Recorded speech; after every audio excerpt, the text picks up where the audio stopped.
হ্যাঁ ভাবি, ইফতারের পরে গান গাইতেছে, 1 2 3 4 5 6 7 8 9। কাছি রোজা রমজানের দিন কি শুরু করলা ভাবি? মুসলিম ভাই কি বাইক নাই? কাছে তো তোর ভাইও গন্তে আছে। আমি কই কি মানে কোন ফসল সবজি? কয় না, সংখ্যাটা।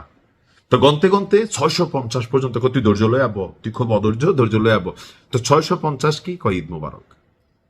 650 জন মার্কিন সেনা সলিল সমাধি হয়ে গেছে ইরান এবং এই ইসরায়েল প্লাস আমেরিকার যে ত্রিমুখী লড়াই চলছে।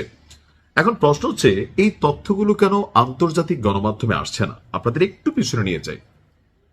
এই যুদ্ধটার শুরুর দিন ডোনাল্ড ট্রাম্প একটা বক্তব্য দিয়েছিল যে এই লড়াইয়ে কিছু মার্কিন সেনা মারা যাবে। আর এই কথা বলার পর পুরো মার্কিন জুড়ে, আমেরিকা জুড়ে তাদের নাগরিকরা প্রটেস্ট করছিল যে বাবা, তোমার লড়াই তুমি লড়ো, খামাখা একটা দেশের সাথে লড়াই করতে গিয়া আমার সন্তান তো পেটের দায়ে চাকরি করতেছে বাহিনীতে, কেউ তো আমাদের উপরে হামলা চালায় নাই, আমরা কেন ওইখানে গিয়ে নিজেদের সন্তানদের জীবন বলে দিব? তো বুঝতেই পারছেন ট্রাম্প পরে না না, আসলে এরকম হবে না, আমরা মনুষ্যবিহীন যন্ত্র দিয়ে যুদ্ধ করব। কিন্তু বাস্তবতা হচ্ছে গত 4 থেকে 5 দিনে ইরান মধ্যপ্রাচ্য থেকে শুরু করে আরব সাগর থেকে শুরু করে বিভিন্ন জায়গায় যে মার্কিন ঘাঁটিগুলোকে টার্গেট করে অভিযান চালিয়েছে, এতে 650 জন মার্কিন সেনা হতাহত হয়েছে। কে তথ্য দিয়েছে? আমাদের ইরান। মধ্যপ্রাচ্যের চলমান এই যুদ্ধের আজকের দিনের আপডেট হচ্ছে, আমাদের ইরানেরও সাধারণ মানুষ এবং সেনা সদস্য মারা গিয়েছে প্রায় 1000-এর উপর। আর অপরদিকে আইআরজিসি বলছে যে আপনার অপারেশন টু প্রমিস 4 এই অভিযানে 650 জন মার্কিন সেনা হতাহত হয়েছে। এক বিশেষ সংবাদ সম্মেলন ডেকেছিল আইআরজিসির মুখপাত্র ব্রিগেডিয়ার জেনারেল অলিউল্লাহ ভাই। তিনি বলছেন যে পারস্য উপসাগরীয় অঞ্চল জুড়ে যেই মার্কিন সামরিক ঘাঁটি, যুদ্ধ জাহাজ, যুদ্ধ বিমান, দূতাবাস, মধ্যপ্রাচ্য জুড়েও যে স্থাপনাগুলো আছে, প্রত্যেকটি জায়গায় ইরান ধারাবাহিক অপারেশন টু প্রমিস অভিযান চলমান রেখেছে।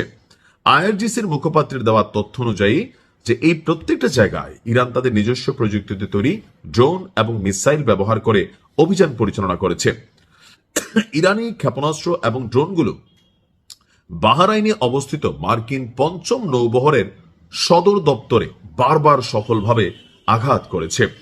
প্রধানের দাবি, একটি সুনির্দিষ্ট অভিযানে একটি গুরুত্বপূর্ণ মার্কিন সামরিক স্থাপনাও বিধ্বস্ত হলে সেখানে এক জায়গাতেই 160 জন মার্কিন সেনা নিহত বা আহত হয়েছে। এছাড়াও মার্কিন নৌবাহিনীর MST কমব্যাট জাহাজ, যেটা সাপোর্ট করছিল ইরানি নৌবাহিনীর ছোড়া ক্ষেপণাস্ত্রের আঘাতে, মারাত্মকভাবে ক্ষতিগ্রস্ত হয়েছে।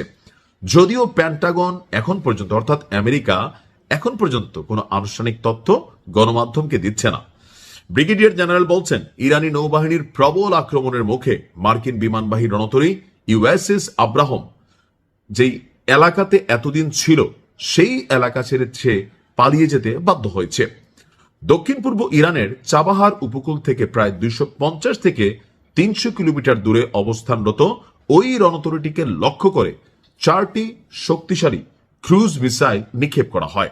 আর এর পরপরই বড় ধরনের ক্ষয়ক্ষতি এড়াতে এয়ারক্রাফট ক্যারিয়ারটি দক্ষিণ পূর্ব ভারত মহাসাগরের দিকে পিছু হটে। অর্থাৎ আমরা যেটা দেখতেছি প্রতিদিন আন্তর্জাতিক গণমাধ্যমে, ইরান শেষ, ইরান এটা, ইরান সেটা, আমি কিন্তু এসব নিউজ দেই না। আমি দেই ইরান যেগুলা ঘটায়, কারণ তারা আমাদের মধ্যে একটা ভয় তৈরি করতে চায়। শেষ তো পোতাই গেছে। হ্যাঁ ভাবিয়ে কয় এইসব কথা কয়ে কোনো লাভ হইব? বাঙালি এখন সচেতন। দোয়া রইল, আল্লাহ যেন ইরানকে ফতেহ দান করে। আসসালামু আলাইকুম।